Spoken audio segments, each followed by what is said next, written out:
Let's take the things. Before that, let me share the screen. Okay, 1 second. Okay.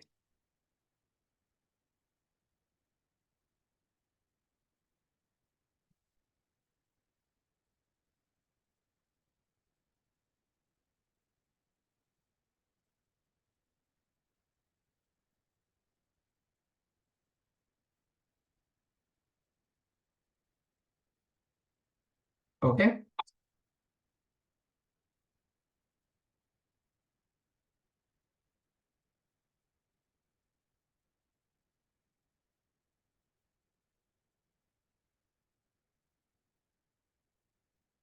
Now, let's take the things forward from the last class. See,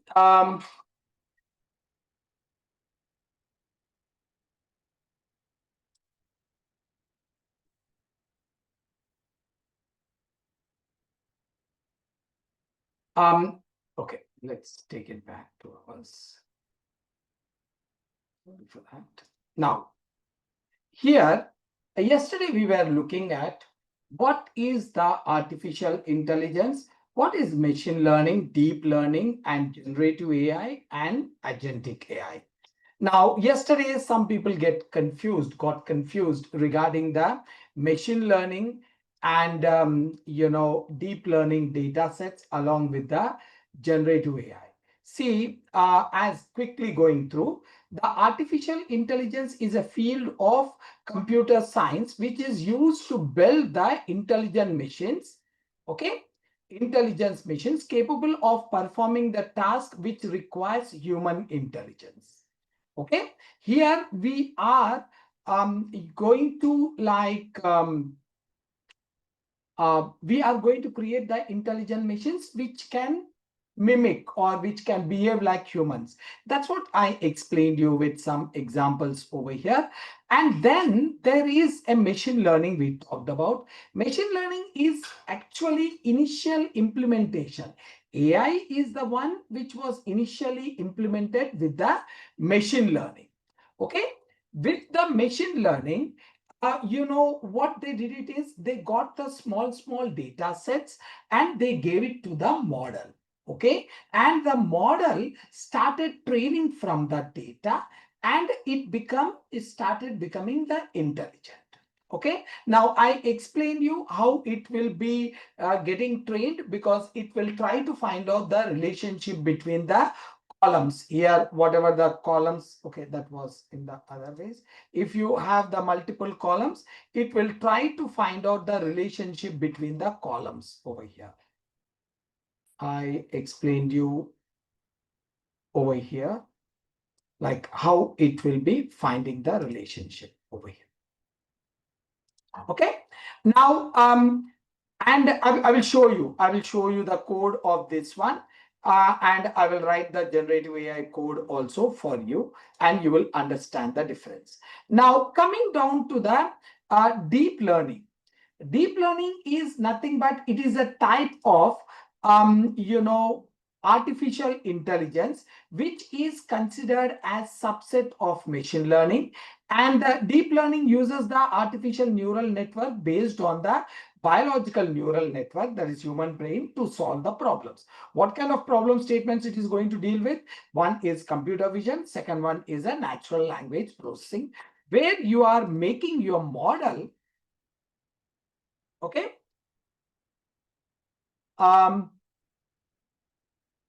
Where you are making your model understand and see the things over here in the computer vision. In this case, we are making our model to understand our language. That is what it will be done over here.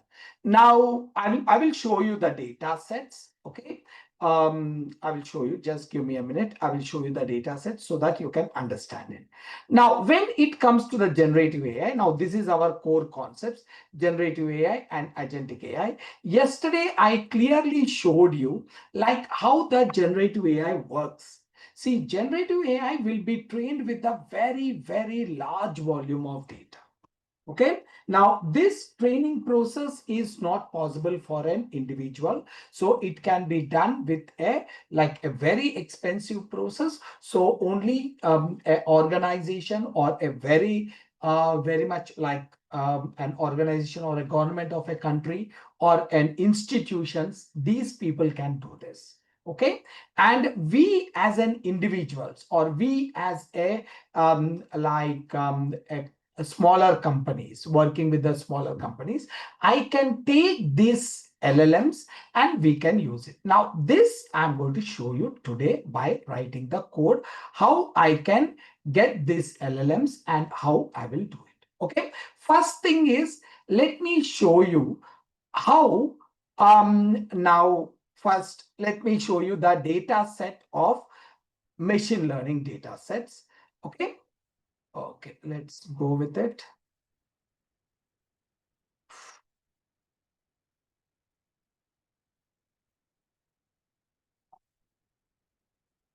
Now, there are a lot of data sets are there. Now, it will be a bit limited over here. Let me see it over here. These all are the data sets which we use it in the machine learning. Okay. Now, let's take it a data set over here. Now, I was talking about the cancer data set or diabetes data set or the heart data set. Now, let me open up the heart data set. Now, this is a CSV file. Obviously, this is a CSV file. Now, this is the data set. Now, how many are there over here? It will not be much, maybe around some 1,000 or 2,000. See, it is something like 1,000 records are there. And these records are having the columns. How many columns are there? 1, 2, 3, 4, 5, 6, 7, 8, 9, 10, 11, 12, 13, 14. 14 columns are there. Okay. Now, this is the data set. Now, this is a machine learning data set. Now, it will be like this. This will be pretty much small. Okay. And within the tabular format. Properly, it will be in a tabular format. Now, you may ask me like, this is a CSV file, that is a comma separated. When I get this one into my system, it will be in the tabular format. Okay. Now, now I will open up the. Okay. Nice. Okay, I will open up my Jupyter Notebook. Now, Jupyter Notebook is the one we will use it most of the time to write the code. Okay.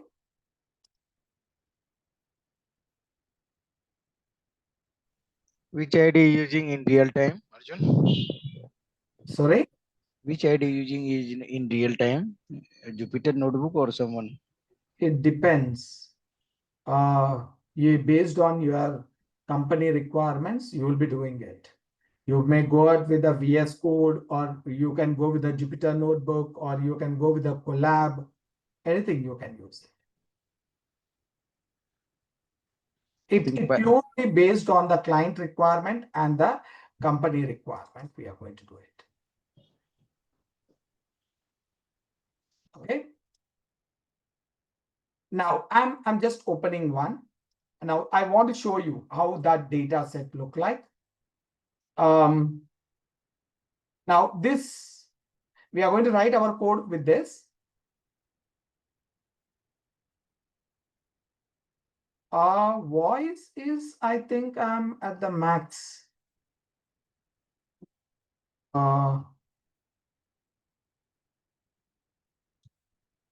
Guys, can you hear my voice clearly?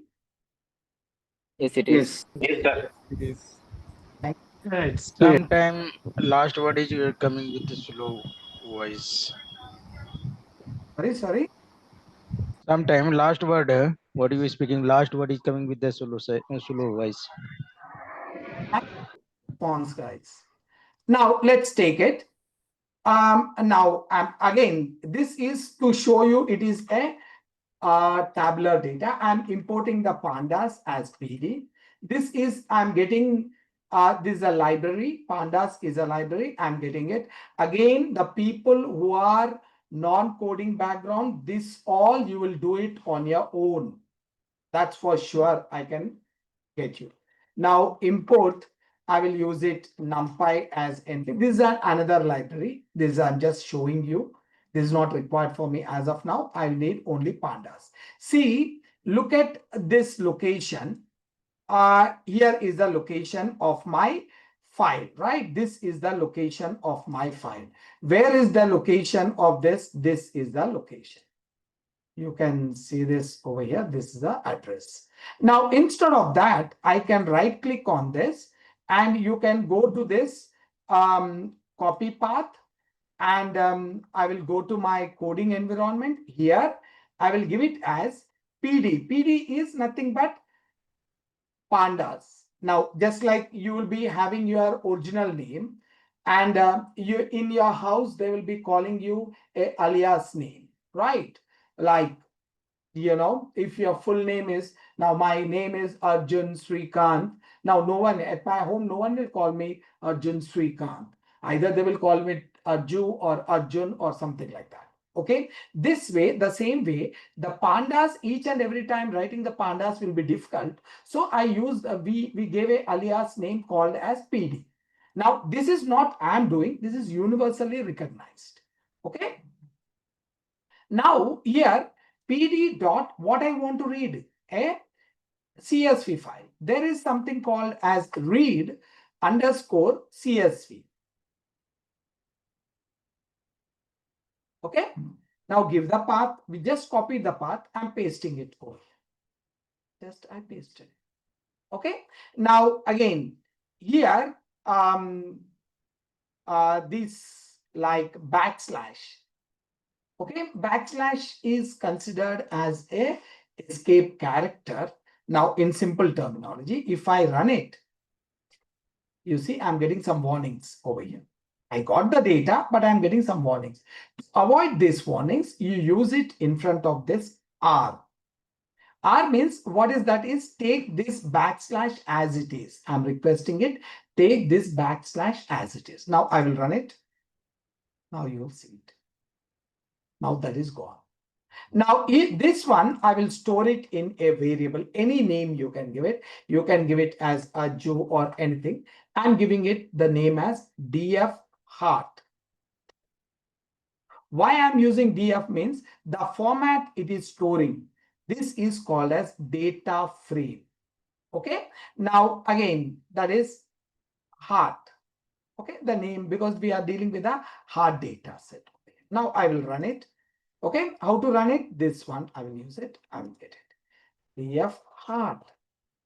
You got it. Okay, this is a tabular data. Of course, they are having 1,000 records and like how many are there? Like here 5 and 5, like 11, 13, 14 record, 14 columns are there. How to see that? df heart dot shape. Now you can see it. Total, there are 1,025,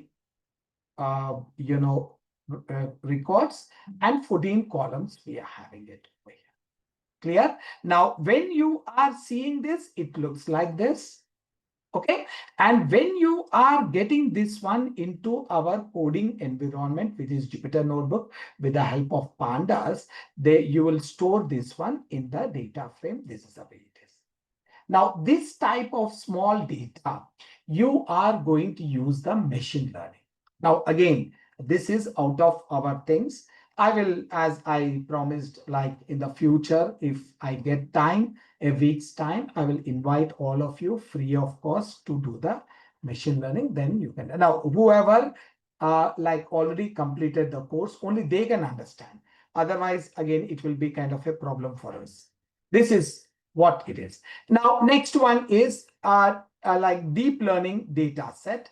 So if you take it over here, now let's take it over here. I have it, this malaria data set. Okay. Malaria data set, we are having parasitized and uninfected. Now, what is this is nothing but These are the scanned images of the malaria disease. Okay, the parasitized means if it is the malaria is affected, how it look like, and uninfected means if the malaria is uninfected with this. These are scanned images. Okay, now let me open it up. Total there are 3010 records are there. Can you see it at the last bottom over here? You can see it. There are total 3010 records. Okay, now if you want to see them, how you look like, you open it up and it will be a bit smaller because it's a very small image. Now I can increase it, zoom it. This is a very close. This is the infected. This is the cell and this is the infected. Okay, now again, you can check it out. And these all are infected. See, here it is. Can you see it? Here it is infected. Okay, now you can see the other one. You can see the other one, other one like this.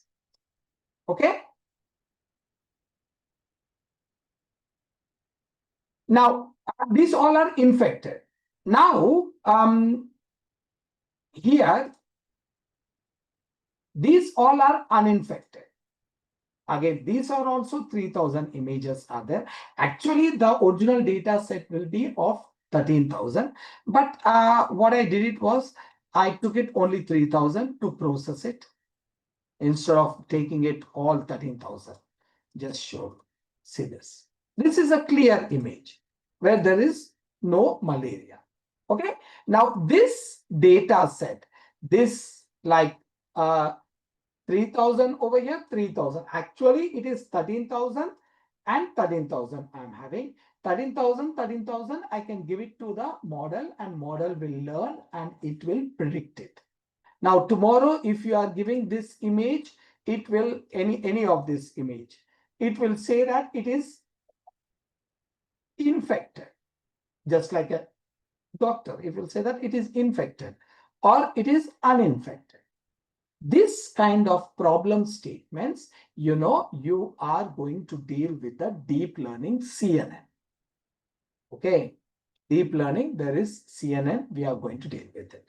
Now, you can understand the ML is having a very small volume of data. And when it comes to the case of DL, it is going to take a very complicated data. Now, now, when you see this image, when you see this image, when you get this image into our programming environment, it will be in the form of an array. Now, I will show you that one also. I'm copying this path. Let's copy the path of this one, this image. Copy the path over here. I'm copying the path. Now I will take to the programming environment over here. This is my program. See how you will read an image and how the image look like for you.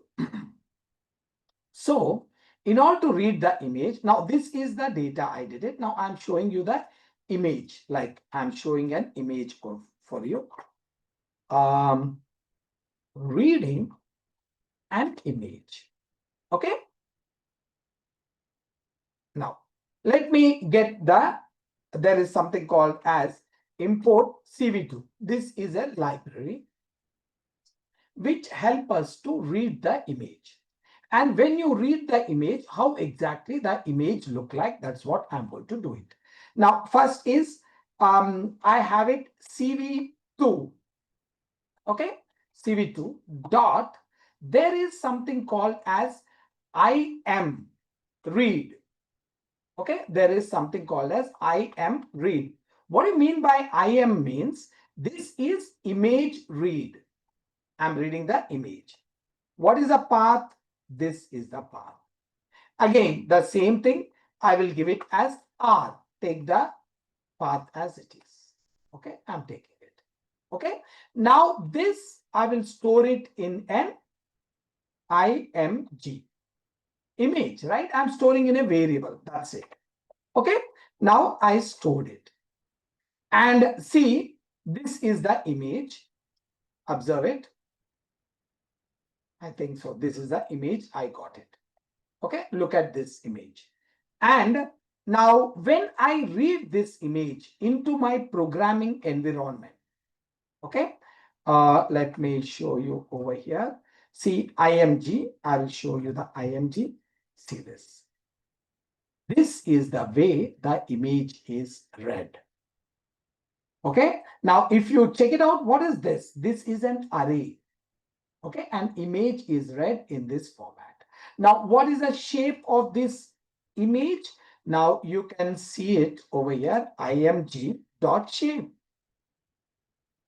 You will get it 163, 142, 3. Okay, now you may get it out. What is this? So these are number of rows, these are number of columns, and this is the RGB colored image. 3 means RGB. If 3 is not given in the image, only 60, 163, 142 is given, that is understood as a black and white image. Okay, now the people who are from the programming background, who dealt with the image, they must be easily knowing this, what I'm speaking about. Now the people who are non-programming or first time, what is this actually? I will tell you. You know this one. I will just go to the Google. Okay, I will ask that show me an like a rabbit image. Rabbit image, white rabbit image. I will write it as white rabbit image. Now here, this is the images. I got it, right? Now just click on this image. Okay, you will get it over here, right? You just hover your mouse on this. I take your mouse on this. See, on the right hand side, you have a number 626 and 470. This is the shape of this image. This is the shape of this. What is that? 626 rows and 417 columns. Of course, by default, it is a colored image, so it is 3 is not displayed. So if you take this one, now you look at this. It is 637 and 421. Like this, our image size is 163 and 142. Hope you are getting now what it is actually. So it is much bigger in size. That is 637 and 421. This is a much smaller image. Now, next important thing, how my image is looking, IMG. This is the way. Now, you may ask me why it is showing all zeros. See, there's a very large, like large number of rows are there. It's showing a very, very small portion of the image, like approximately 10 to 15% of the image it is showing. In that, most of them are zeros. That's why you are getting it all zeros over there. Okay. Now, is there any other number? Yes, there is another number inside this. You can check it out. Dot max. What is the maximum number? I'm asking. What is the maximum number over here? 255. Usually, image will vary between 0 to 255. And what is this minimum number? Minimum number will be 0, obviously. Now, like everyone say, okay, this all is okay. This is fine. Where is the image? Where is the image? Actually, image is this one, right? Why you are not showing our image? Yeah, just a minute. I will show you. I'm importing a library over here. Import matplotlib. There is a library. Now, this is used for the graphical representation. 1 second. Okay. What is that? matplotlib.pyplot as pl. Okay. Again, this is the library. I'm giving an alias name to this, a short name, that is PLT. You can give any name, but PLT is universally recognized. Okay. Now I want to see the image plt.im show. Im means image show. Where is the image stored? IMG. Okay. So I'm putting down over here IMG. Now you can see the image. Clear? Now, is this the same image? Look at this.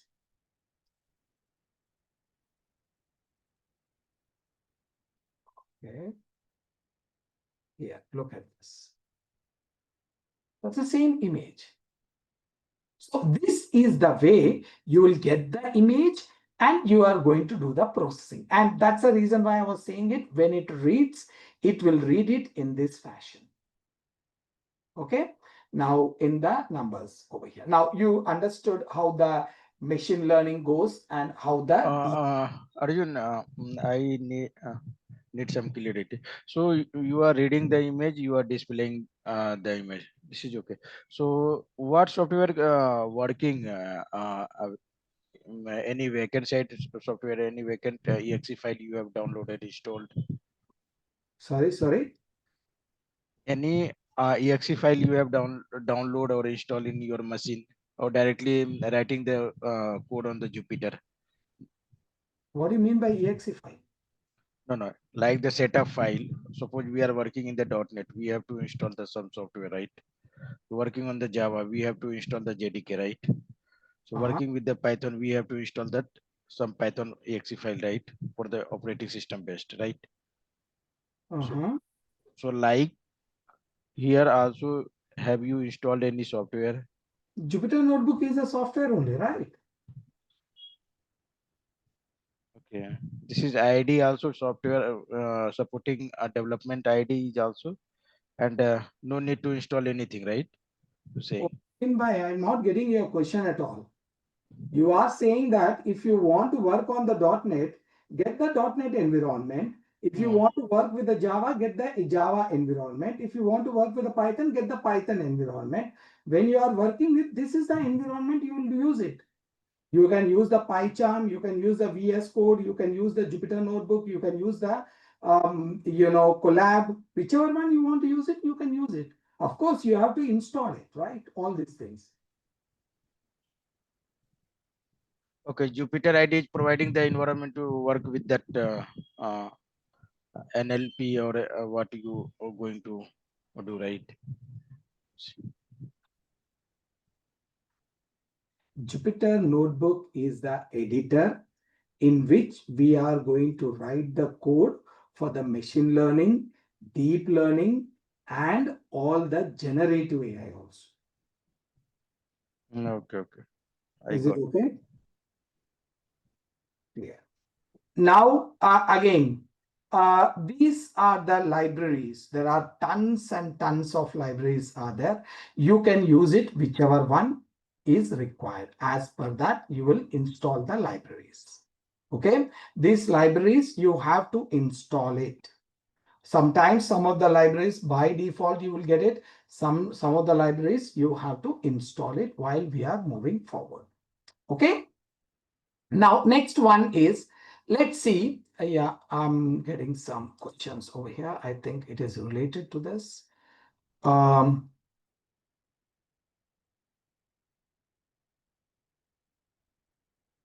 No, Praveen is asking for the exe file. He is not asking for the libraries. Amit is not asking for the libraries. He is asking for the exe file, on which exe file you have to install to run this one.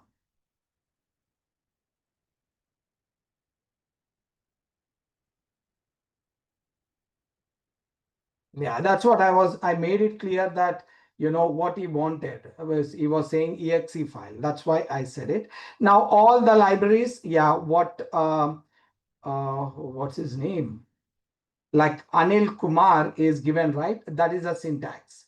Now, if you want to install any libraries, we have to go with like pip install library name. You can go with and you will get it. Whatever the library you want to install, you have to do it like this. This one. Okay, thanks, Anil.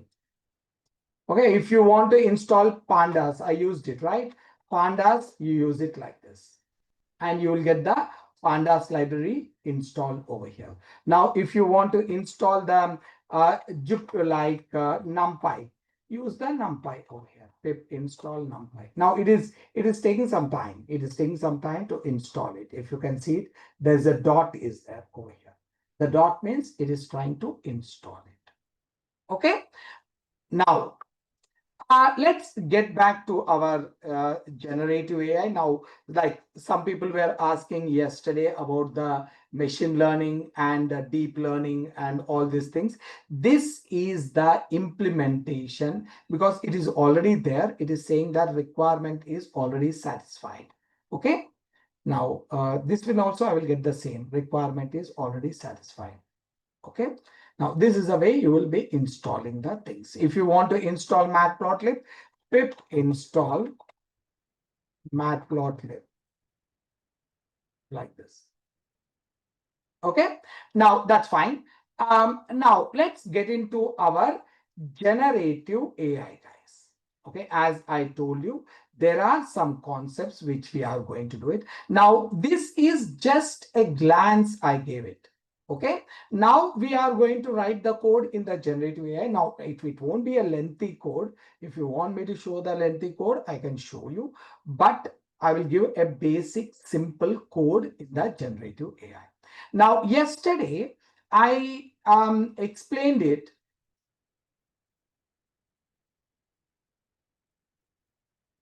Now, generative AI. I explained you, generative AI is nothing but it is a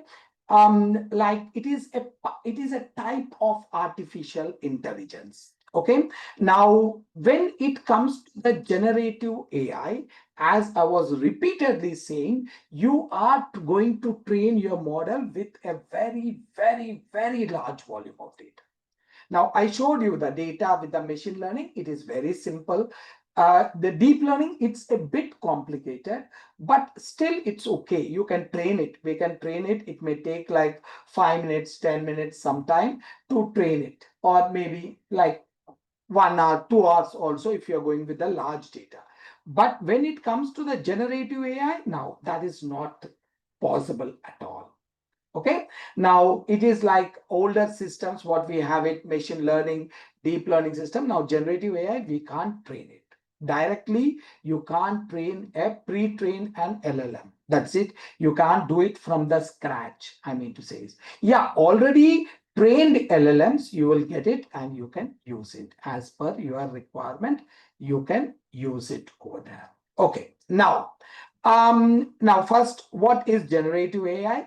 It is a type of artificial intelligence which focus on creating the new content, and it is a subset of deep learning and reinforcement learning. Yesterday, I explained you reinforcement learning is the future. Now, deep learning will deal with a complicated data like, images and that very complicated textual data, NLP kind of stuff. Okay. Now, when it comes to reinforcement learning, there is nothing you have to, you have to give it the data. You no need to give it. The model will learn on its own based on the trial and error basis. Now, how an human will learn? Now, each and every time the human, no one will come down to train you, right? You will be learning the things on your own. Okay.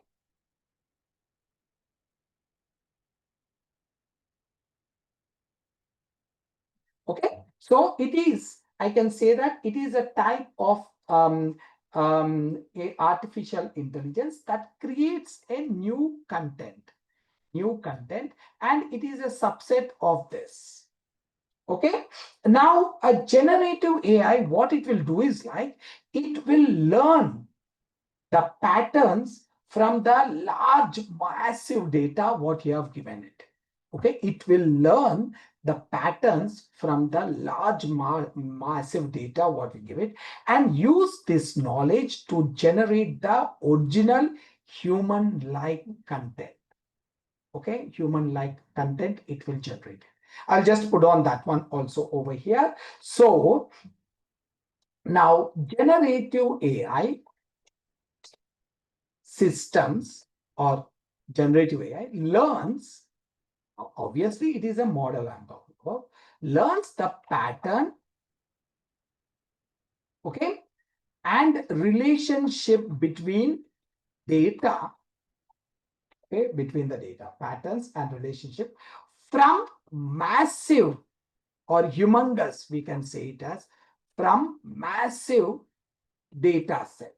Now, these data sets, as I was saying it repeatedly, it's like, overall the data, what is present over the internet, like petabytes of the data. You are going to give it and it will constantly, it will learn over the months together. After learning, it will become ready to answer. Okay. Now, from the massive data, and uses this knowledge, whatever the knowledge it gained, it uses this knowledge to generate the new human-like content, generate original human-like content, or content means human-like stuff, whatever. Okay. Now it's exactly, it will do it like this. Clear? This is what is called as your generative AI. Now, generative AI is, again, it is developing very, very fast. Every day, some new, applications are coming down. Every day, the new outputs are being more sophisticated or more very close to that of realistic is being generated. So every day it is being generated. Okay. Now, in generative AI, so there are some fundamental concepts we have to learn. Okay. First and foremost thing is, now, whenever you are learning on your own, or you are taking a course, or you are taking from me anywhere, it's up to you. Now, but here there are some fundamental components you should know it. One is the term I was saying is called as LLM. This is nothing but a large language model. I explained you. A model, when you train it with a very, very humongous volume of data, that is called as a large language model. Okay. Again, there is a small language models are there, medium language models are there, but the overall, the most important component is large language model. Okay. Now, what exactly happens is, this large language model, we are going to give it this is our model. I was continuously giving it. This is our model. This model, you will give it a very large volume of data. Okay, very, very large volume of data. And this model will learn from this data. Okay, this process of learning, we call it as training. As I told you, this is called as training. Okay, training, we can write it as training over here. But this is my data, very, very large volume. This is my model. Okay, the model is nothing, again, I said you, it is a very much high-end system, which is used over here, this one. And here we will give this data and this will learn. Okay, now this is called as LLM. And this process, what is happening over here, we call it as, now usually, as I told you, this is the LLM which is already trained. So we call this process as pre-trained. In generative AI, we call it as pre-trained. So this is the another terminology you should be aware of. Okay, that is called as pre-trained. Pre-trained. Now, this is the LLM, which is already pre-trained with this data. Okay, with this data, we will be having pre-trained. Now, here, now, you ask a question to this. Okay, now this is my LLM. You will ask a question to this, and it will generate the answer to you. Now, this question, we call it as prompt. Okay, that is again a very popular terminology, which is called as prompt. Okay, now it is like, you can understand one thing, guys. Here, it is like you are having a very, very powerful tool with you. This is LLM. LLM is a very, very powerful tool with you. Now, it's up to you how you want to use that LLM. Okay, that powerful tool, what is there is LLM. How you want to use it, it's up to you. It's purely based on your skills. Now, if you want to ask a simple question like, okay, can you please generate a message which I want to send it to my friend, or generate an email to send it to my, my office or something, that's okay. It's up to you.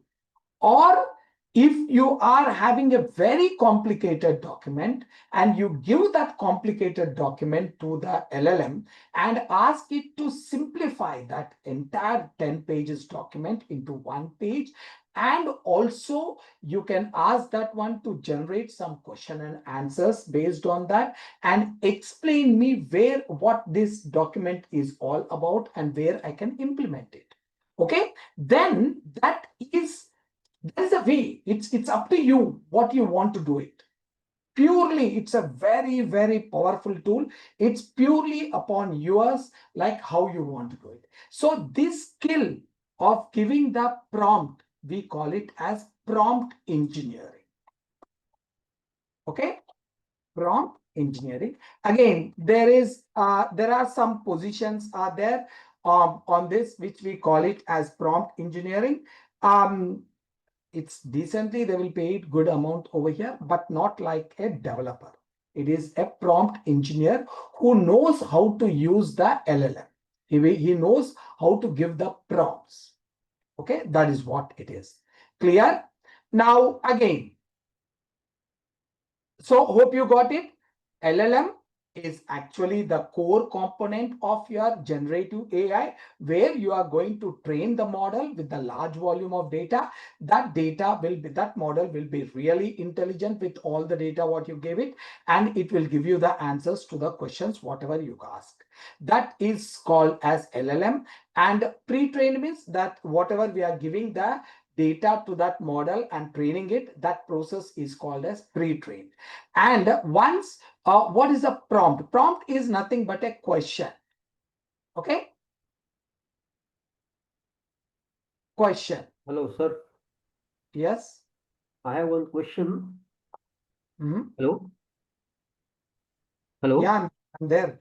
Sir, actually, I have already discussed with you that one of my client, we are providing ERP software to the clients. And they have huge number of data. Right now, one of my customer was asked me that at any point of time, I want to know that what is the X amount or maybe X amount of sales was generated for the X part for the month or maybe for the year. He want to retrieve in the form of graph. Okay. And this prompt engineering, if suppose user ask by voice or by typing, that data will be generated automatically in the LLM.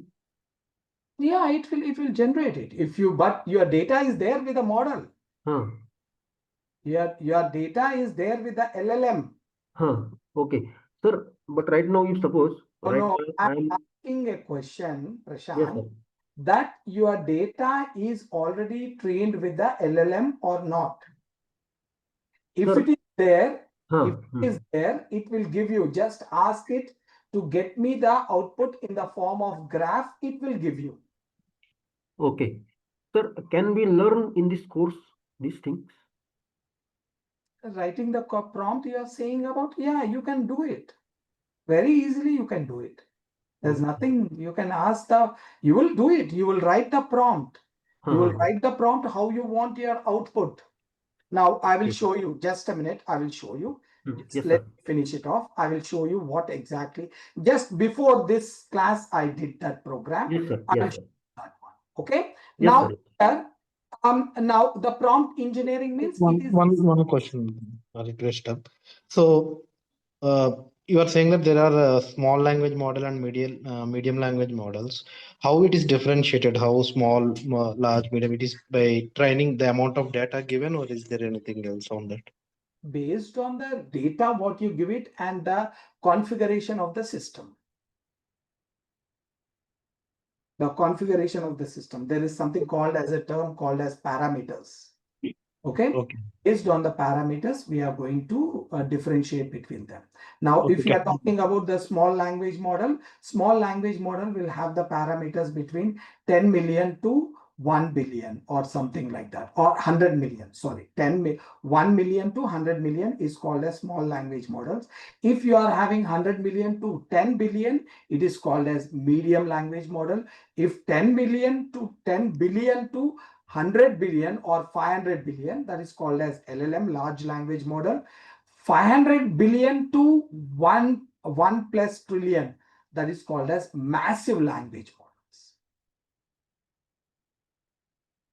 Okay.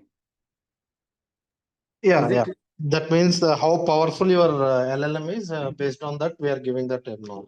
Yeah, we will be using that terminology. But what happens is, in general, okay, small language models are kept aside. The medium language model, and when the medium language model came, they considered that is a large language model.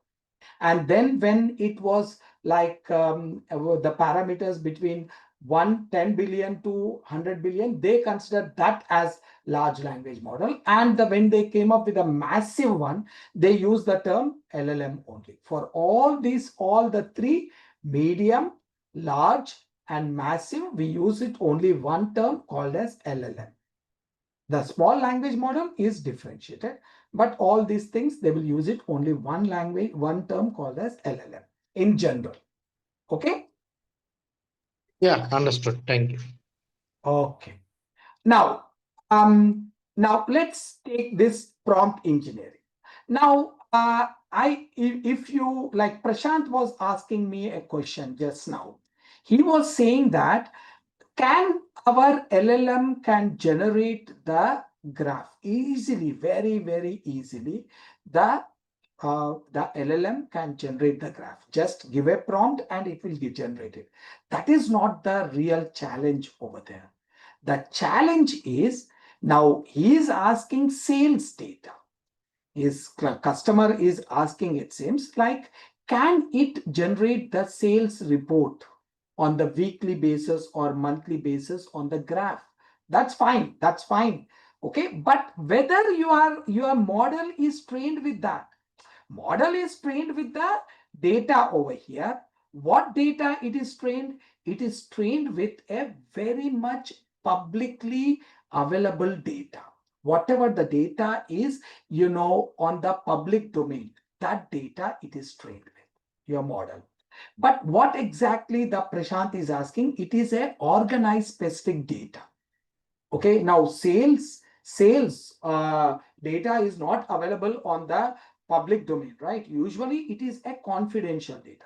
So what you have to do it is, now get this LLM. Okay, this LLM, you are going to download this LLM to your local machine.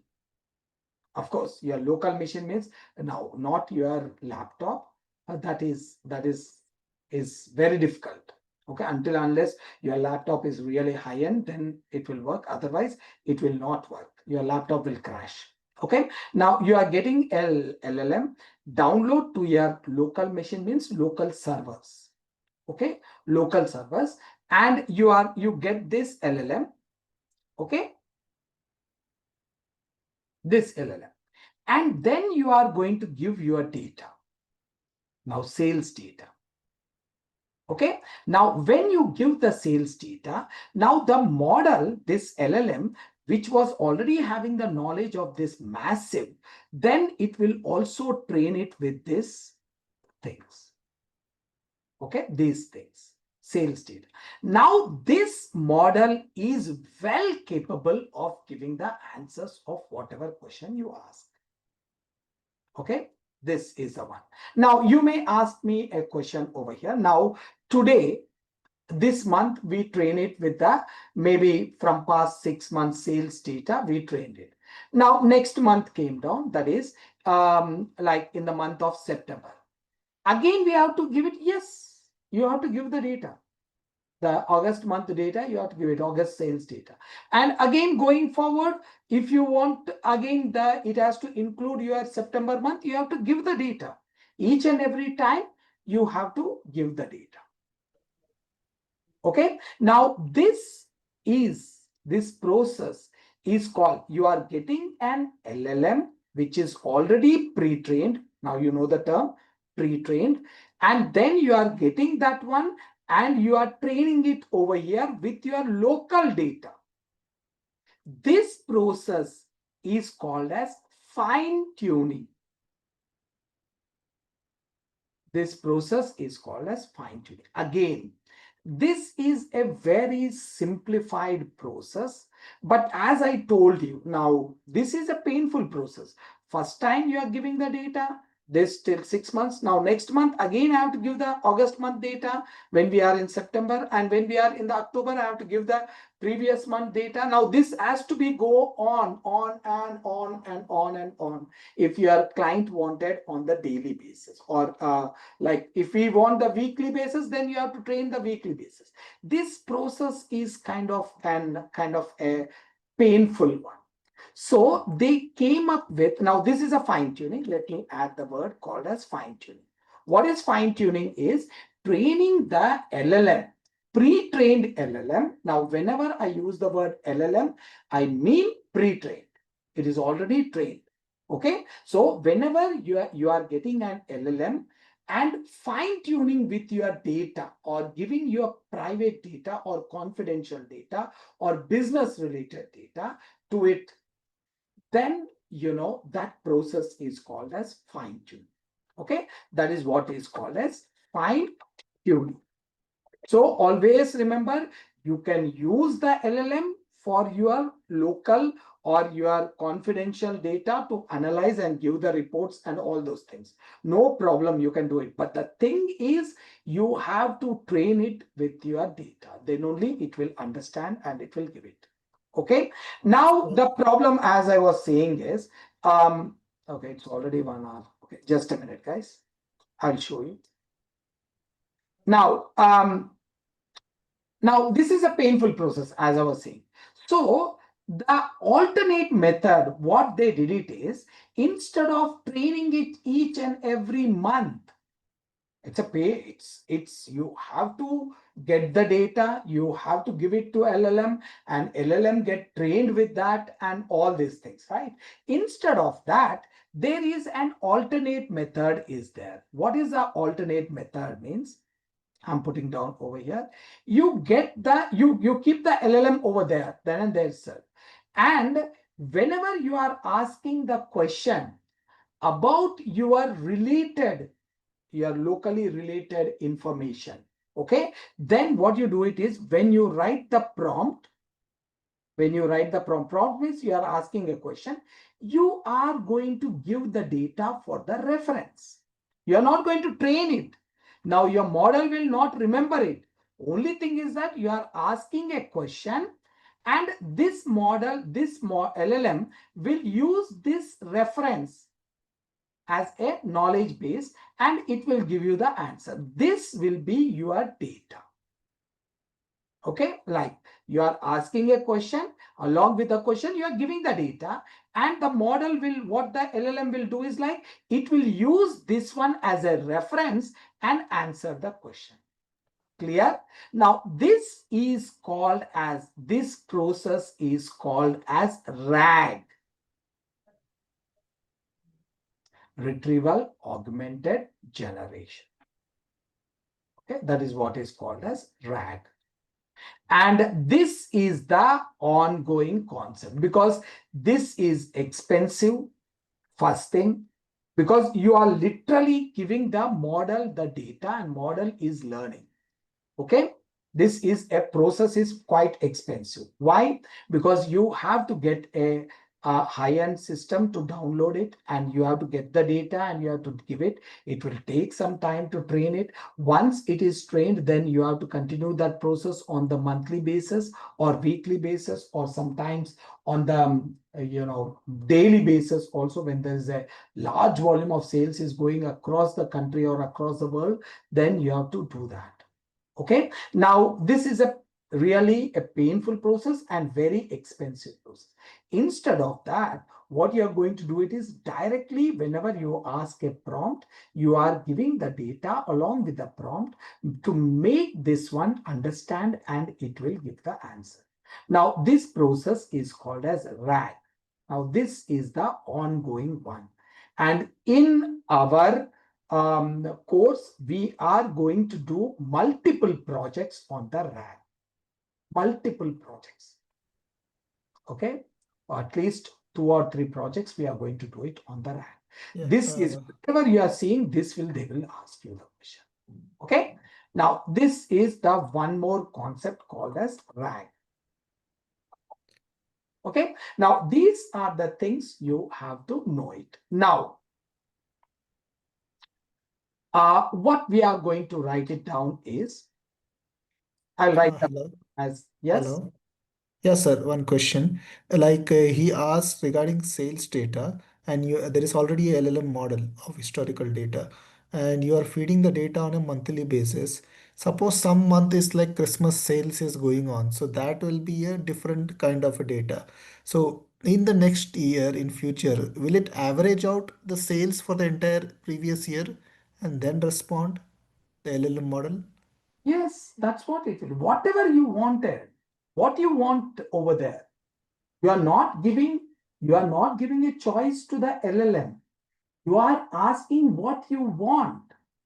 You want an average, or you want an average sales in the past on the quarterly basis? No, on the monthly basis, right at the end after doing it. Once you move on to the next year, I want on the quarterly basis. So all the 4 quarters, give me the data, and or entire year, give me the data. It will do it. Whatever you ask, it is And will do it. okay. And sometimes say the situation is happening like COVID is happening or some America is putting some 50% tariff or something. So in that situations the trained model may not work, right? To Why? give correct. Why it will not work? It will work, but the responses will not be accurate because it's a new environment. Means COVID is a new environment, or new tariffs by America could be a new that will affect the sales. The previous year's sales may be different before COVID or something, but after that the sales may go down, right? So that's the report it will give you.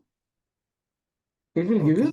that. That's what I'm asking it. See, as a human, can you analyze? You are saying that if a tariff of 50% is being dumped on the India, or it is being imposed on the India, now Indian sales will fall down, right? You can analyze as a human that the sales is down or not. Can you? Yes, Yes, that is the data insight you are getting out of it. a LLM can do it. Whatever you want to do it, it will do it. Okay. Whatever you want to do it, just ask and it will do it. But of course, you have to provide the relevant data. Now, you are not providing the relevant data and you are asking it, means no, it will not do it. So you have to provide the relevant data and ask whatever you want to do it. It will definitely do it.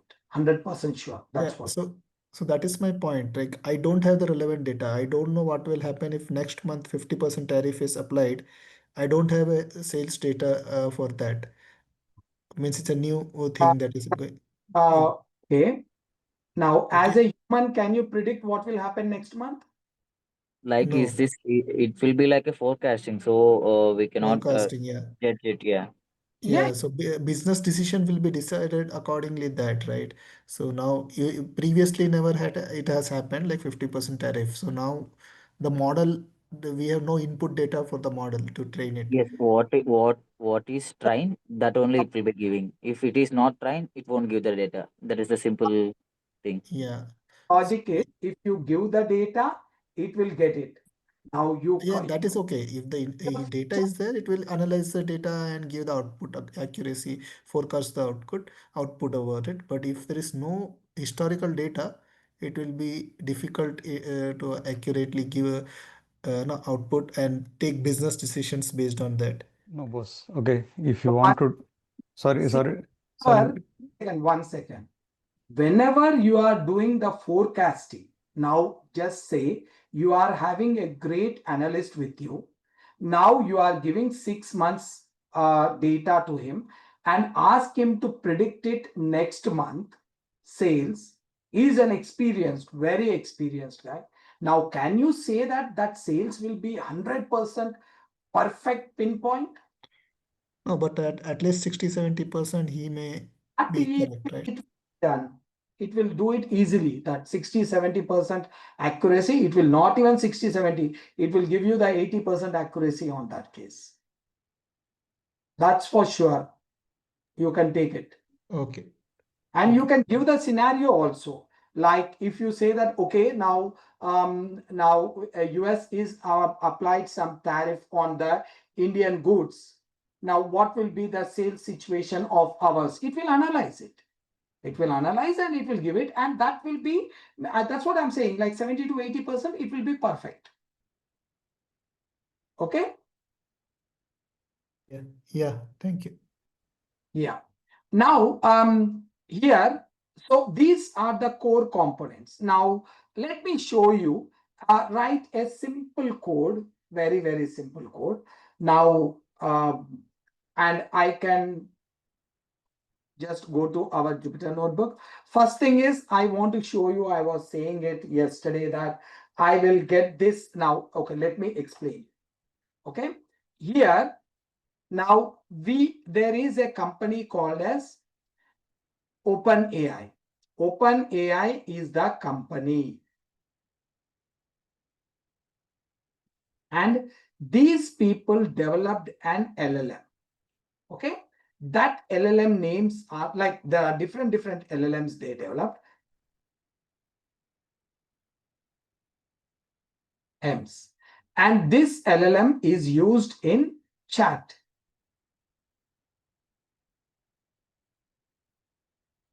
Okay, in your chat GPT. This is the chat GPT.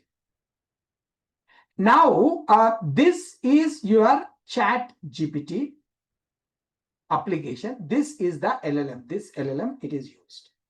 Now let's take it. This LLM is this OpenAI people, all the LLMs, they will give the name as GPT 1.0, GPT 1 2.0, GPT 3.5, something like that they will use. Now let's take it. This one is GPT 4. Let's take it. This is GPT 4. Okay. Now what I'm going to do it is, I will get this one. I'm going to get it. The same thing what is being used in the LLMs, or sorry, ChatGPT, I'm going to get it. And this, I'm going to use it in my programming environment. Programming environment. Now, how it is possible means, first I will go to this OpenAI website. Okay. Now here I will, pay some money over here. Okay. I will pay some money to these people. Like maybe you can say it as, it is like recharge. How we used to recharge our mobile in maybe 20 years back. We recharge, and each and every call, the money will be deducted. The same way it is. So you will recharge. Now you can recharge with a $5. That should be more than enough for us for your practice. More than enough. Okay. Now you recharge with this, and then you will, what you'll do it is, you are going to use this model, right? You are going to request an API key. API key. Now, what is the API key? The people who are very new to this, see, usually what happens is when you want to communicate between the two applications or two servers, we use this API key. Now here, there is one application over here and there is another application over here.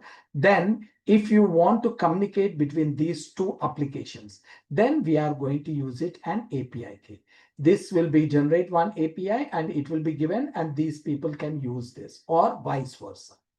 Okay, now it is like a means of, or it is a key with which I can utilize their resources. So this will allow us to create an API key. With the API key, I can use this. Clear? Now, and when I use this one in my program, you ask the question and it will give you the answer. Simple. You ask the question, it will give you the answer. Now, let's do this one. Now, first we will go to our OpenAI website. So we are having something called as platform OpenAI. Okay, now I already have the account over here. So this is the account. If you don't have the account, it will ask you to create the account. You can use your Google account and you can create it over here. Clear? Now, once you created the account, now here, these are the models. You can see it over here, models. These are the different models you can see. This is the latest one, GPT-5, and GPT-5 mini is there, GPT-5 nano is there. Okay, now this is like a very large volume of data. It's a bit smaller and it is a bit smaller with the same configurations. Now there are different models are available over here. You can use it whichever one you want to use. Sir, a small question here. Like for each model, the parameters and the token count will be changing, right? Yes. So, will the cost vary for each model, or it will be same for whole models? Okay, let me tell you. Let me show you. Okay, just wait. Okay, these are the different models, guys. Okay, now each model will have their specialization. GPT image. Okay, Omni 1, TT5. Okay, TDS over here. Like this, different models are there.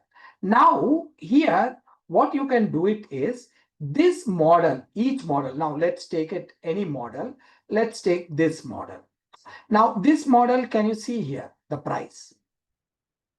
Okay, this is the price it may cost for every million tokens.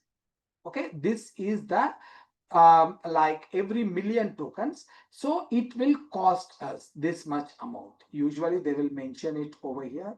So it is output tokens, 1 to like this many tokens we can use in maximum output tokens. So this amount, whatever they are giving it over here, here it is per million tokens. Now tokens means each and every time when you ask a question, that is called as one token. Again, I'm just giving a broad view. Now there is so many parameters they will consider it while calculating the tokens, but I'm giving it a broad view. Now you ask one question, right? That you can consider as a one token. Like that, for every million tokens, this will charging you so much amount. Okay, so whatever the amount is being given, that is for the. Now this may vary. Now if you are going with a bit older version, like if you go with this one, this will change $5 to $20. Okay, now if you go with again a bit older version over here, like 3.5 turbo, here it is, you see, 0.5 to $1.5. Okay, this is how it will be doing it. Clear? Now you got an idea over here. Now next one is if you want to see the billing over here, now I'm left out with $2.84 over here. Now I will be using regularly, like And once it reaches to the $1 or below $1, I will go with like $10 or $20. I will enroll it and I can get the money again. I will recharge it in simple. Okay. This is a Now, package, Arjun, $2.84. This is a sorry. pack. No. Pay as you go use. For this is a package or need to pay for month No, wise, day wise? it is like recharge. What you used to recharge your mobile earlier, like $100, 100 rupees, 200 rupees, we will recharge it, right? And each and every time the money will be deducted when you do the call in the earlier days. The same way it is. You are going to recharge with a $5, minimum $5 and $10 or $20. As you use it, the money will be deducted. Is it clear? So It one is question. it is Can like we Airtel. Sorry. It is like an Airtel wallet. You are keeping money in your wallet, and you can below the button you can see add credit balance, and below that it is like auto recharge. So it will take directly from the balance credit that you have in this wallet. It's the On same. which basis is money will go to the deduct? Sorry? How money will go to the deduct? How I can know that? How you know it? Just now I showed you, right? Each and every model will have a price. Which model you are using, that money will be deducted accordingly. and we can fine tune this model according to our uses? See, who's this, please? Anand. Anant, see, there are two types of models will be there. One is the closed source. That is, these are the ones where we have to pay the money and we have to use it. Second one is open source. Now, closed source people, if we are going to fine tune it, yes, they will give the permission, but there is a very big risk of losing your, exposing your data to them. Okay, they have the complete control on that. In the proprietorship models, they have the complete control. Even though we get them and we will do the fine tuning, then we can say that, okay, we have fine tuned, they will give you the 100% guarantee that your data will be secure, but they automatically get your data into their servers. That's for sure. Okay, so if you are going with, you can fine tune it, no doubt. But if you want to fine tune with for your very, very confidential, go with the open source. Open source is free of cost. You will get it in the Hugging Face, kind of Hugging Face. There are so many other platforms. From there, you can download it and you can use it. Okay. So we can use directly in the corporate world also this model? I'm talking about the corporate world only. Okay. Okay. Now, obviously, for the personal reasons, we will not do it, right? It is, I'm talking about the corporate world. Most of the people will use the open AI, and they are not going with the fine tuning. As just now I told you, fine tuning is having a risk and it's expensive process. They are going with the RAG. Instantly, you will give the data and model will instantly refer that one and give you the answer. It will not remember the data. Okay, it will not remember the data. Okay, any more questions, please? Now, someone has sent a message, I'm not sure. Yes. It will make. Yeah, Sir, basically, can we get an access for lab to practice all these? Sorry? Lab access. It's an online one, right? I'm not there at the Hyderabad location currently. So you can coordinate with the people and you ask them. There will be a lab access, but they don't have this all facilities. They will not give you open AI keys and all those things. So it is not part of the course. Sorry? I mean, I need to I just want to understand where we can practice all this. So whether that lab access has been included in this course or it is in. Can I mean, go we need to get. if you are near to that of DURGASOFT in Hyderabad, you can go and sit and practice over there.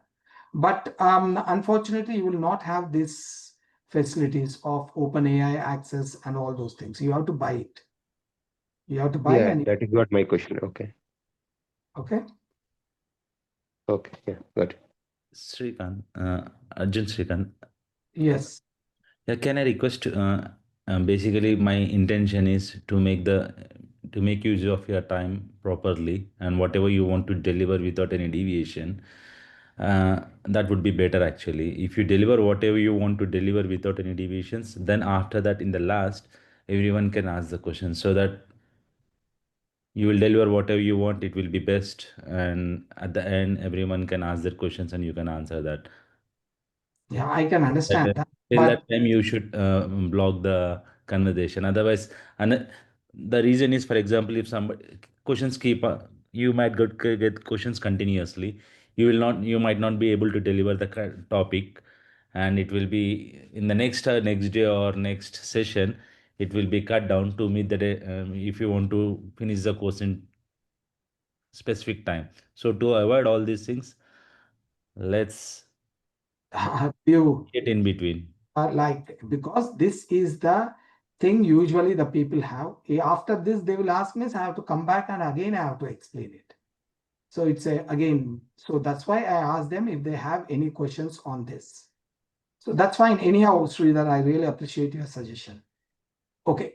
Now, this is what it is. Now I'm going to go to now you have seen the models. You have seen how to create and how to log into this and how to pay, you have to recharge and all those things.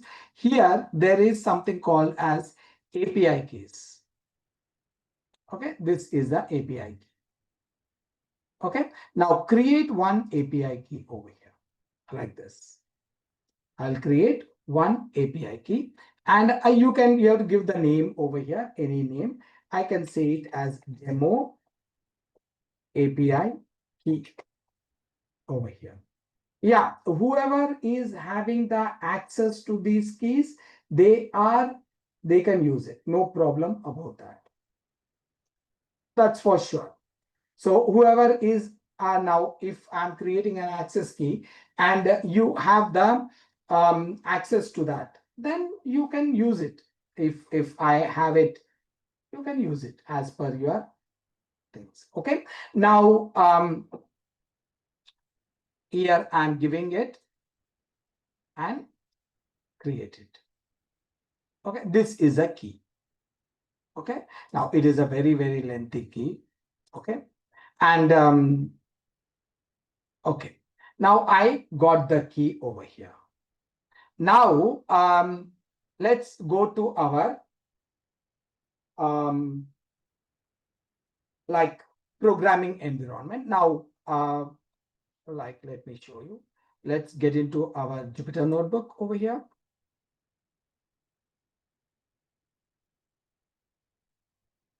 Okay.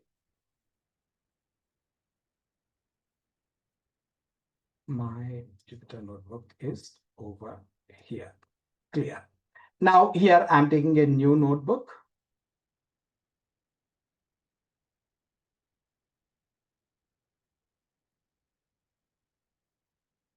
Now here I'm creating it. Clear? Now here, first thing is I have to use my API key. Okay, definitely I have to use my API key to go forward with the coding. So how I will use the API key? There are like two ways we can do it. One is configure the API key internally, and every time you are using it, it will automatically trigger and you can use it. Now this is, I'm showing it openly, the API key. Okay, so import OS. OS is a library. Again, it is an if you want to do any operation, system level operations, we will do it. Now, next one is os.environ.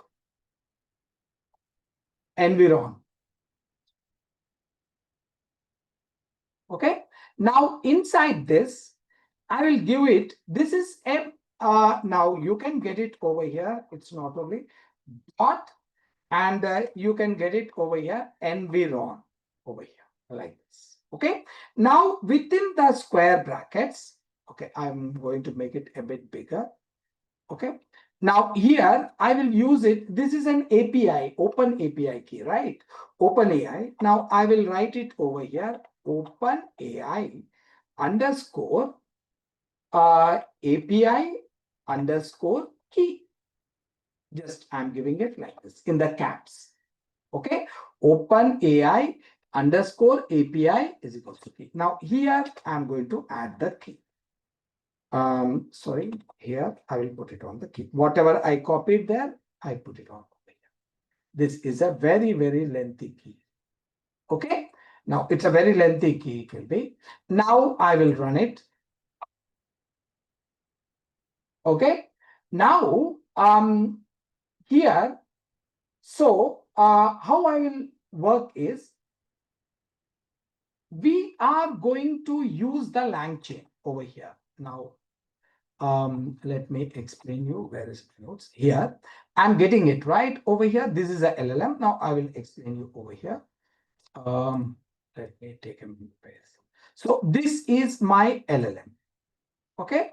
Now this LLM, I want to get it into my programming environment. This is my programming environment.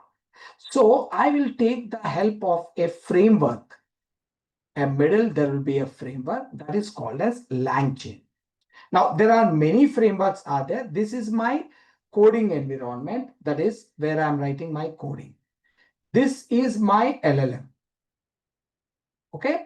This is my LLM. Now we are getting access to this LLM through the API key. I got the API key. You have seen it. Now here, there is something called as LangChain. LangChain is a very, very popular framework through which we can access the LLM on my disk. So we use the LangChain to this. So now here we are going to use the LangChain. I will use it. Pip. First, I'm installing it. Pip install LangChain. Now, actually, it should be there with me. That's okay. LangChain. Okay. Now, LangChain is a framework. Okay. It is having the all the required libraries or required things to get connected to the different APIs. Now, not only OpenAI, you can get the data from like here. This is an OpenAI, right? Not only with the OpenAI, you can get it with the Gemini also. Gemini API also, you can use it over here directly with the LangChain LLM. You can get it Gemini. Only thing is that you have to go and create an LLM activation key and get it over there, which one you want to get it. That's it. Okay. Now I already installed it over here.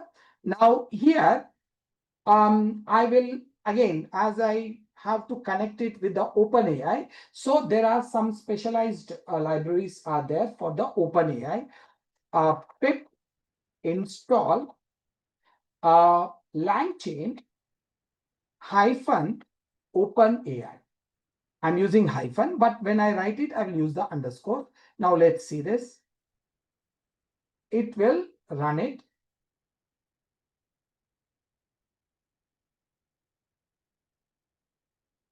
Okay, this is all about the connectivity for the OpenAI.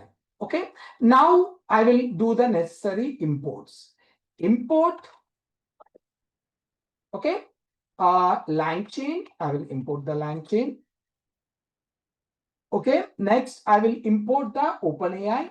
Import from LangChain underscore OpenAI. Import. We will be having something called as chat OpenAI. Chat OpenAI. Okay. Now this is, we have to do it pretty mandatory for us. Just wait. Underscore Sir, OpenAI. do you have any keywords list to remember? Okay. Now let's do it over here. Chat OpenAI. This is the one. chat open AI. And here I will use it, the model name. What model name you want to give it. Now, whatever the models we have seen it over here in our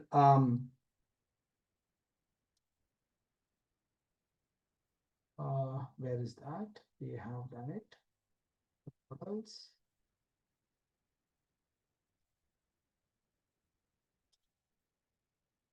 This is another one.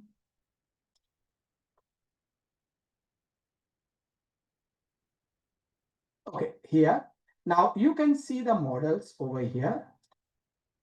Okay, and you can go to any model, whichever one you want to go with. So I'm taking the basic model over here, which is like I'm going with 4.4 turbo over here, 4. You can take the model name, GPT-4. Okay, now I'm taking it over here. This is a default one. You can get the different models over here. So I'm going with the default one, GPT-4 over here, like this. So I'm giving it model name is equals to GPT-4. GPT-4. And this I will give it as model. You can give it any name. This is, you are using the chat open AI. Inside that, this is mandatory. You have to give it as it is. And model is equals to GPT-4, and you are storing in this. Now I will run it. Now what you can do it is model.invoke. We have something called as model.invoke. And here I will give it as, you give your question, whatever you want to give the question. Now I will say that like a simple thing, like what is generative AI? Explain in, or just take it, what is generative AI? This is a question I'm asking. And it will give me the answer, result. I'm taking the result. That's it, nothing else. So I'm getting the LangChain, I'm creating the model, and I'm getting it over here. Now I'll get the output. Now it's taking some time to generate it. Now here I will print result. Now the result will be a bit combined here. It's like, you know, content is there and there are so many metadata, everything is giving over here. So I don't want all these things. I want only the content. So I will give it as print result dot content. Now you will see the generative AI. See this. Okay, now you change it, your question. Like I want to, what is a black hole? Okay, you can do it. This is a normal one, you get it. This is a content. Now first it is extracting, it is giving about the black hole. This is the content about the black hole. You ask anything, it will give you. Of course, now you have to, now you may say that I wanted in the question answer format, or I want to get the important points. Then you have to change your prompt. There will be a prompts will be there. Then you can change the prompts and you will get the answers, whatever you wanted. Literally, you will get it, whatever you wanted. Now, for example, like on the, just before this, I showed this one to the set of students. Now here,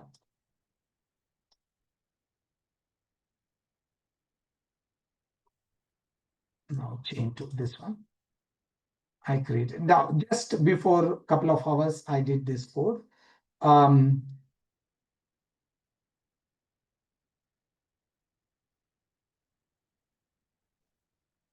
Okay, now this is the one.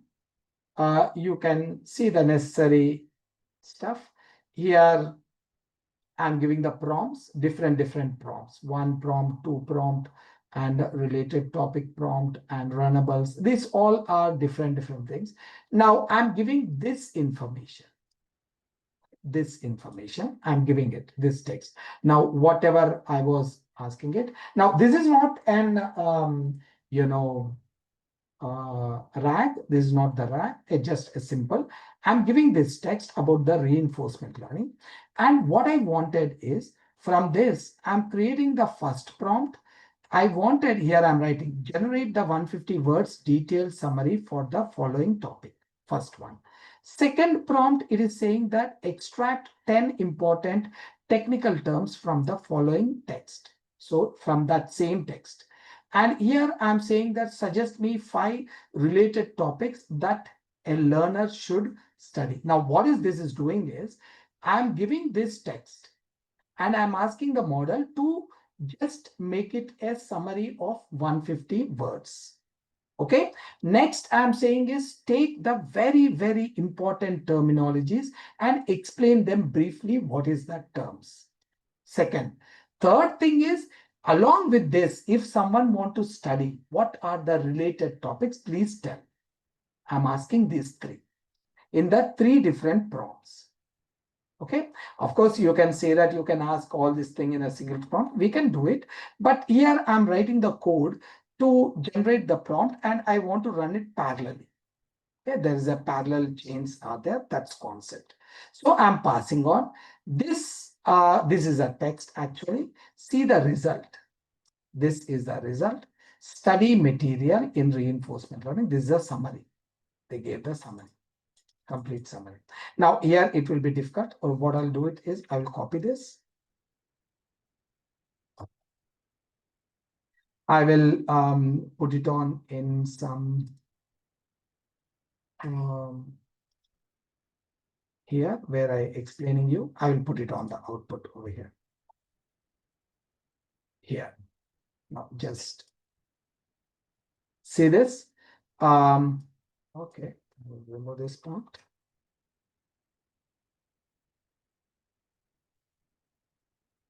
Okay.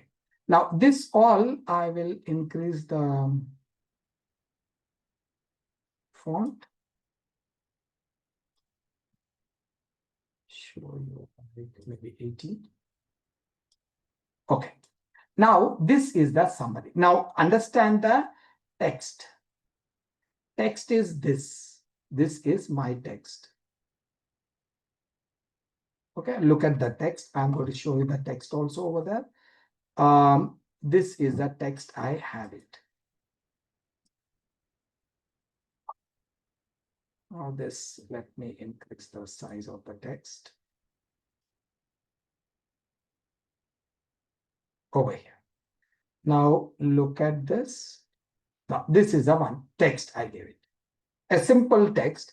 From this simple text, I got the summary over here. Now this is the text. From this, it summarized the entire text in giving a detailed explanation. Then I asked give me some, second prompt was saying, give me some terms, important terms. So these are the important terms related to reinforcement learning. Reinforcement learning, RL, what is that? Agent, what is that? Environment, states, action, reward, policies, and all these things. Now, after that, I asked related topics. These are the related topics. The related topics. And this is the learning mechanism, how you have to learn, learning path. So I gave just this, that's it. This is my data. From this, it is giving me a detailed information for me. So that's what I was showing you. Like, it's up to you how you want to use this. You can do everything you can do it, whatever you wanted. Okay, of course, your model should be pretty much compatible over there. Now, you can't go to a model which cannot generate the video and you ask the video and it will not give you the video. Then you may say that, okay, I said it wrong. No, it's not like that. You have to take the model which supports the video, then you do it. And a lot of models are there which supports the video. Just do a little bit search, then you will get a lot of models. Okay. So This one is question. Yeah.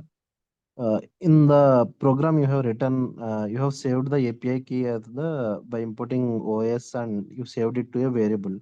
But when you started invoking and you never mentioned anywhere in that variable, then how it got utilized that API key? that is triggered when I'm giving it to the environment. env is nothing but an environment variable. Okay, environment variable will trigger that one over here to this entire notebook. That key will be available. This key will be available. And whenever I'm asking an open AI, so that key will be triggered.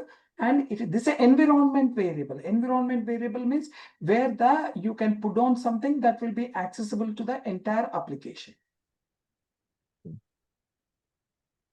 Okay. Yeah. Yeah, one question here. So in this scenario, so we are not doing training any, we are not training anything, right here. Just we are using the model only, right? It is a pre-trained model. Yes, yeah. It is already trained. The LLM is already trained. So we are using that one. Now you want to train it means download that one and then you get your data and you configure it and give it to that. And then it will train and then you ask the question, it will give you the answer.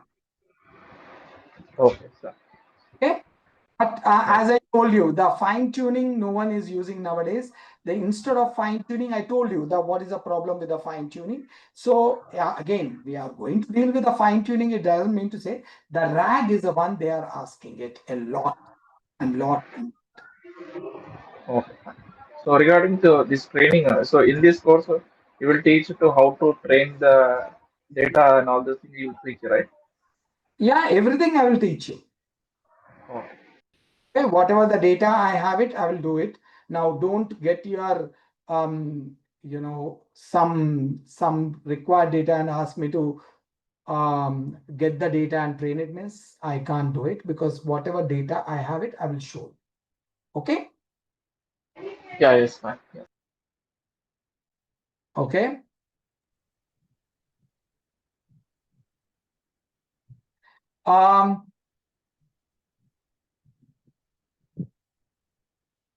Now just I'm trying to answer the questions, guys. If you have any queries, just post it or you can Yes. ask. So can you give a little bit above, Arjun? Can you scroll? Sorry. Can you scroll up? Scroll So up. somewhere you given the content trend and pre-trend, right?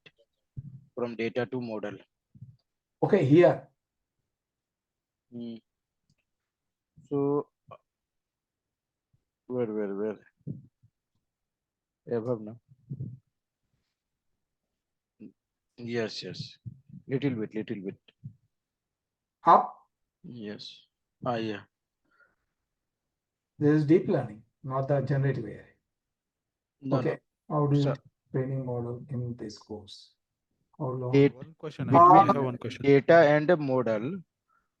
One term was the trend and pre-trend. So how we are categorized? This is a trend data. This is a pre-trend data, or this is a not a pre-trend data. How we are categorized? All the LLMs are pre-trained. Sorry. All the LLMs are pre-trained. If the term LLM is used, that is already it is pre-trained. And fine-tuning, no, we can't look at the model and you can't say it until unless you do it or your organization do it, the fine-tuning, then only we will come to know that that is being fine-tuned. If we are passing the data into the model, it means I can assume this data is already pre-trained data, right? Say. See, whenever there is an LLM is there, okay, LLM, wherever LLM you are taking, that is already pre-trained. Whatever LLM you take it, it will be pre-trained with the relevant data. And fine-tuning means you are going to get your data and give it to the model. And that will be done on the organization level or corporate level under your own company, then that information we will not get it directly by looking at the model. That information only you will get it when your company says that it is fine-tuned. Okay. Do you teach training model in the course? Pasha, I will train you. I will show you the training of the model, deep learning, not the LLM. I will do the fine tuning and I will show you. How long this data will be available? I didn't get you, Kesava. Yes, after we trained the data into model, right? So how long this data will be available? As long as you want it. As long as you data will be available over there. Okay. Okay. Hi, this is Raghav. I have one quick question. Yeah, I mean, is the timings we are going to be, I mean, we are going to fix the timings, or it's going to be fluctuate like 1 hour, 1 hour 40 minutes, 1 hour 50 minutes, something like that, or we are going to stick to the timeline because, you know, I'm into the night shift, so I'm actually in the work time. So is there, so that to manage my time, whether it is a 1 hour or max 1 hour 30 minutes. So it will be 1 hour to 1 hour 30 minutes in between that. So the maximum, right? 1 hour 30 minutes. 1 hour 30 minutes. Yeah, because you know, if I mean, it would be a great help. I mean, till the particular time we can discuss. Then after that, if you'll take up any of the questions, right? I mean, we can drop off and then we can continue. But if we are going to discuss on the topic again, we will lose it, right? So that's only the concern. It would be a great help if we can fix the time. With the same intention, I raised the same thing actually. Our Raghava, but now you know it's a demo, right? Yes, sir.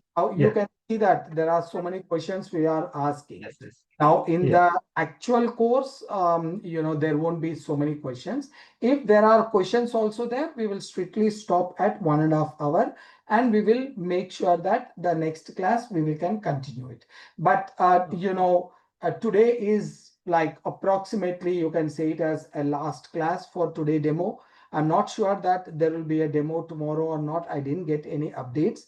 If mostly tomorrow I will get it, whether I have to continue with the one more class or not. Because I already raised a request with them that one more class we will be doing the demo for that, but they didn't get me any approval till now. I just sent it while the class is going on. So maybe tomorrow I will get it. And based on that, you will come to know. You can try it out logging in tomorrow, and there may be we may have the class. Okay, as of best of my knowledge, we will be having the class tomorrow, according to me. It's because I want to extend some discussions and we can do it. But you know, tomorrow will be the last class for us to move forward. Maybe I'm asking it, maybe today also. As per the rules, it should be today, but I requested them to extend it one more class. Maybe they will extend it. I'm hoping so. If you want to attend, you can come down and attend tomorrow also. You can just log in and try and see it. Okay? Yeah, sure. But only the request is once our regular classes starts, I mean, if we can stick to the actual times for the class, that would be great help. I will be sticking. Even I will not get out of that limit because I have my own commitments. So I will Thank you be so much. 1 to 1.5 hours. We will be doing it. We will go with 1 hour 15 minutes to 1.5 hours. In between that, I will stop it off. Oh, thank you so much, Abhishek. Hello. Actual class will start by Monday, right? Yeah, from Monday we will be starting the class, or see, that's what the problem is. I'm not sure because if that they say that no, we will start the actual class, because a lot of students are already registered, and you know, if they wanted to start it tomorrow itself, then I have to start. I don't have any other option. Or maybe if they wanted to start on Saturday also, sometimes we may go with the Saturday also. So I'm not sure, but as of now, I raised a request. I want one more day of the demo to be extended because a lot of people were asking about that, but I didn't get any approval. They were saying that like a lot of people got enrolled. They may get disappointed if we extend it.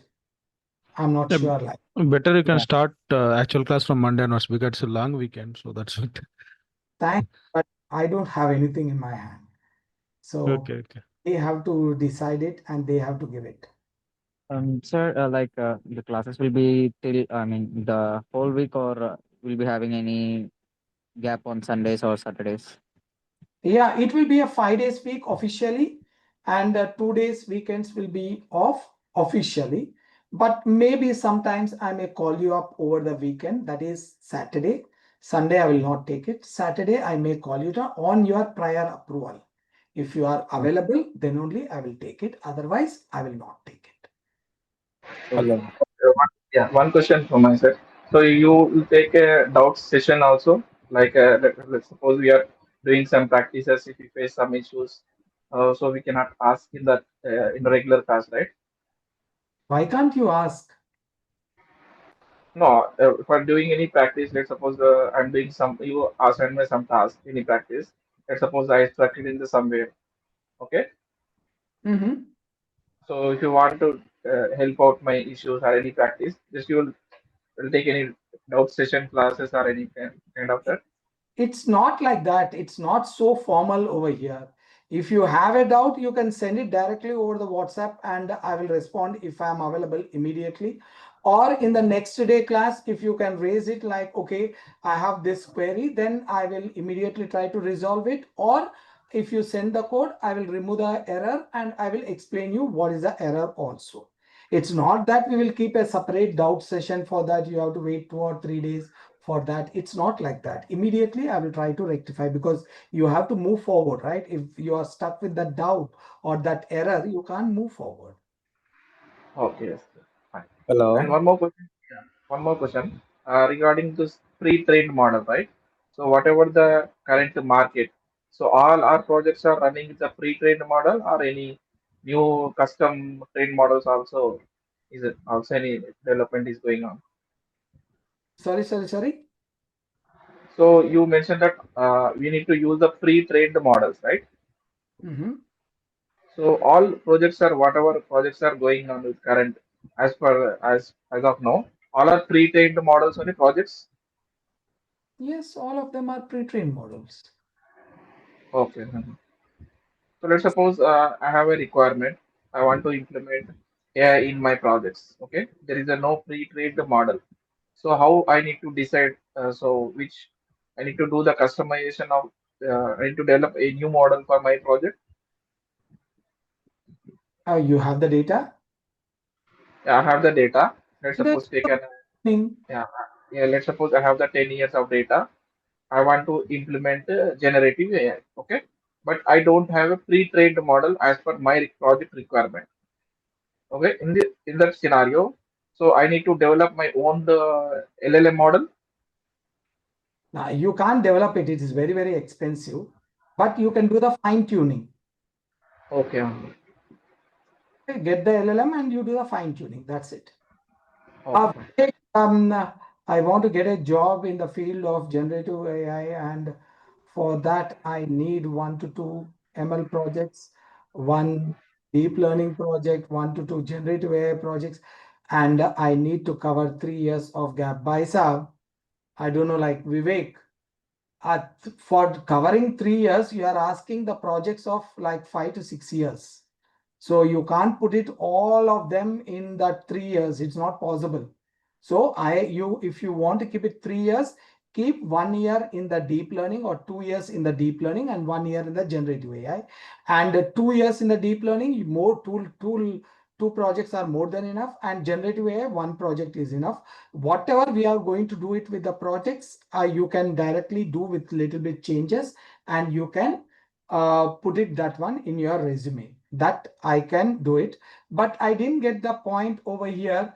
3 years, I'm ready to join if you will guide me personally in a sense, like I will try to help you in all the possible ways. in building up your resume and all those things. But I will not take any proxies. I want to make it very clear. I will not take any proxies. Yeah, if you get a job or you got stuck in any project, I will definitely help you being my student. Not only now, in the future also, because I'll be saving your number and you can ping me up anytime. I will love to help you out, but I will not do the proxies or entire project support. I will not encourage those things. Sir, actually, I am not talking about proxy. Actually, some of the tenor are promised before the classes started, and after that, they are wrapping the thing suddenly. So I am unable to get the right project. So that's the problem. No, on the topic base, we are going to have the projects, each topic. Now CNN, we will do one project or two projects. NLP, we will do one project or two projects. And generative AI, as I told you, at least minimum 2 projects we are going to do it. Easily you can put it on. Okay. And will you show us the deployment also, sir?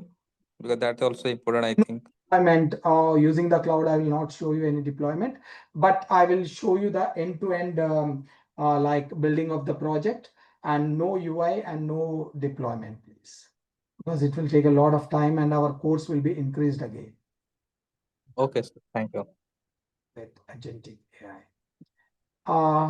I don't know, Anil Kumar, I didn't get your question. Fine tuning is dead with agentic AI. Agentic AI is not like you are giving an autonomous system. Agentic AI is like, it's not going to, it has an intelligent agents. Okay, it's not that they are going to, the fine tuning is dead, not like that. They are intelligent agents. Now you are going to use the RAG in the agentic AI also. RAG means it's nothing but a fine tuning. Now, I can't say it's fine tuning, but an alternate method of the fine tuning. Actually, fine tuning is already dead. What you said is correct. Once the RAG came down, no one is using the fine tuning because of the drawbacks it has. But not because of agentic AI. Agentic AI is you are going to create the agents which are smart enough to take the decision and do the task. That is what it will happen over there. Satya, like timings will be 9:30, sorry, 9:30 to 10:30 or 11 o'clock max. Is it mandatory to download locally a model for fine tune as? No, it's not mandatory. It's up to you. If you want your data should be like this question, Devender, like he asking me whether it is mandatory to fine tune, if you want to do the fine tune, if you want to download it. See, it's not mandatory. If your data is not so confidential, you can directly fine tune it to the available system. But mostly the data which we want to fine tune will be confidential. So we will usually download it and then we will make the system available or the LLM available locally, and then we will give it so that our data is not publicly available. If your data is not so confidential, then you can do the fine tuning accordingly. No problem. We cannot tune LLM in local machines. It's highly resource intensive. No, local machine means I'm not talking your laptop. I'm talking about a high-end servers. Like there is Sudan Gaikwad as a senior Java developer experienced person, which role can be target after this. Based on your role and experience, we can frame up your resume. It's not a big deal. Okay. Now, if you are a project manager, whatever may be the technology, you will be able to manage the project, right? Then we will keep the project manager as a designation and we will add your generative AI. That's it. The coding part is, I don't know, like when you are asking how much part means, the maximum is coding over here. Nothing is drag and drop, everything is coding. But coding is very, very easy over here. How much level of maths and stats? The 0 level of maths and stats is required for us. on this.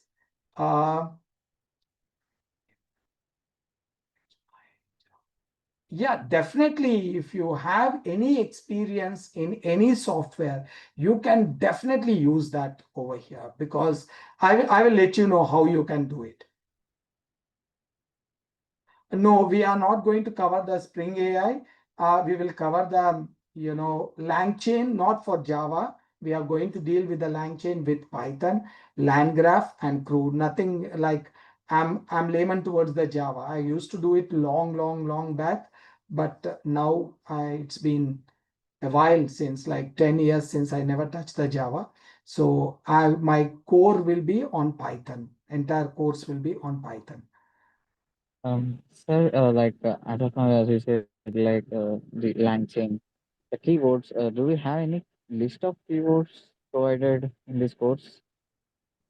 What do you mean by keywords? We'll be using the what can I say, functions or any libraries. Yeah, we are going to do it. As we move forward, we will do it. Okay. Yes, Joe Lohita, like all the topics, whatever is mentioned, that will be covered, and plus extra will be covered. That's for sure. Not less. It will be more than that. Okay? Yes, Hugging Face will be covered inside this, Anand. Hugging Face will be covered. Teaching notes available. Yes, we need to go through it. No, I will provide you the notes, whatever I will give it, whatever the notes which is there, I will give it over here. But if you want to refer the internet, you can do it. It's not a problem. What level of maths required? No, 0 level of maths required over here. What is responsible for AI project requirement, GenAI or any other role? What responsibilities for AI project required? See, it is a project-based requirement. What is your role? That's what makes the difference. What the AI project requires, it doesn't make any sense. Like it's the role what you are hired for. Okay, now if you are hired as a AI developer, then your role will be different. If it is AI team lead, then the role will be different. So it's not like, the roles will be changed over the project. So whatever the role you are hired, they will be allocating the task accordingly. But, once you get into the job, you can easily manage it. That I can guarantee you. Whatever it may be, generative AI or deep learning or agentic AI, you can easily, very easily, you can do the things.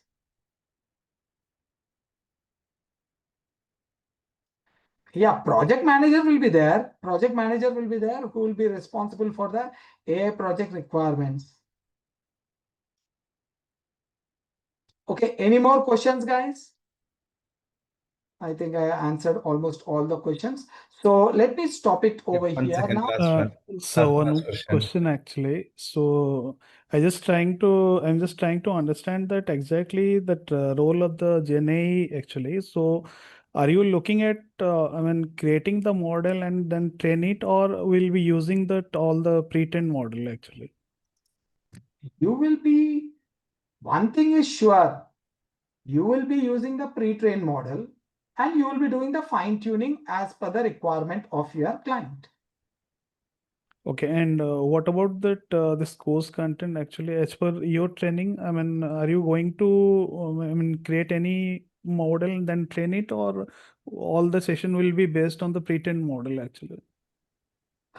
Sorry, what you asked? All the session with respect to GenAI, that model what we are actually going to use will be a pre-trained one, or that newly created model also will be included? Sir,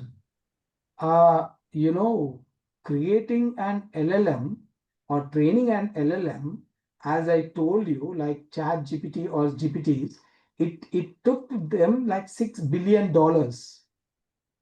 Now you can't expect me to put so much of money, right? It will take No, sir, that I understood. Actually, we cannot be like compared to that already ChatGPT kind of stuff, but what actually, in order to try to understand that role particularly, can we cover like one small model which can be leveraged to our budget actually? That's what actually I'm trying to ask.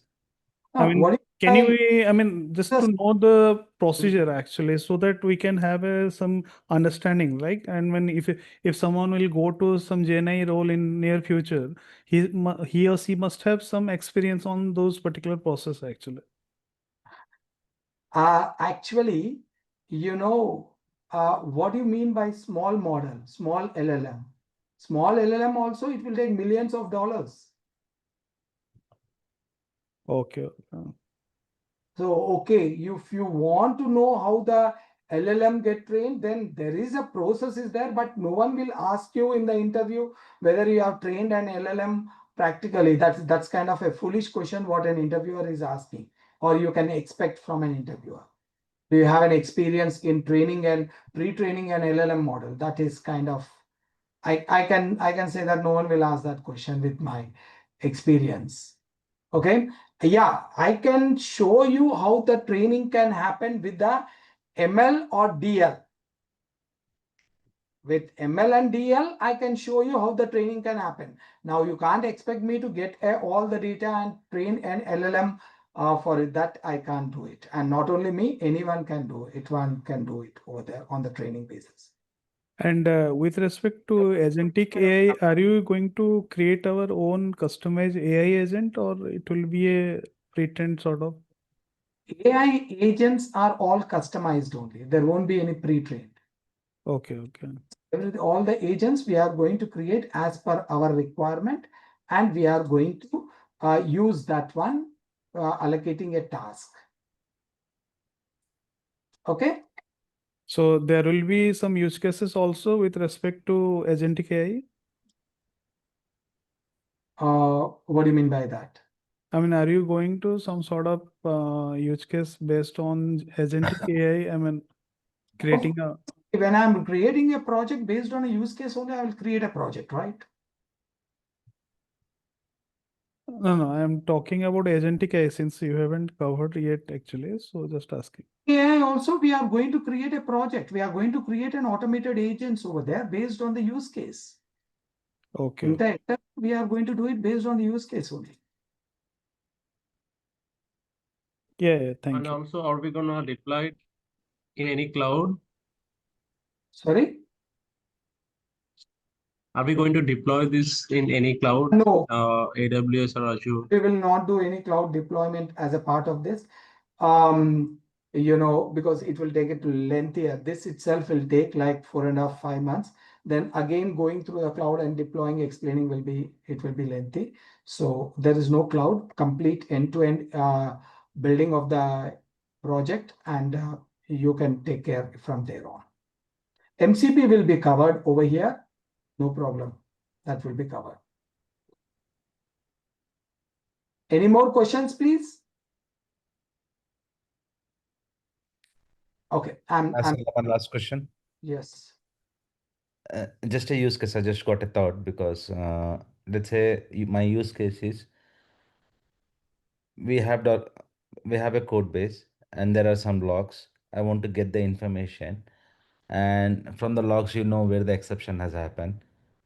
Take that code and analyze what went wrong with the data. Is it possible with ChatGPT or agentic AI or whatever the technology?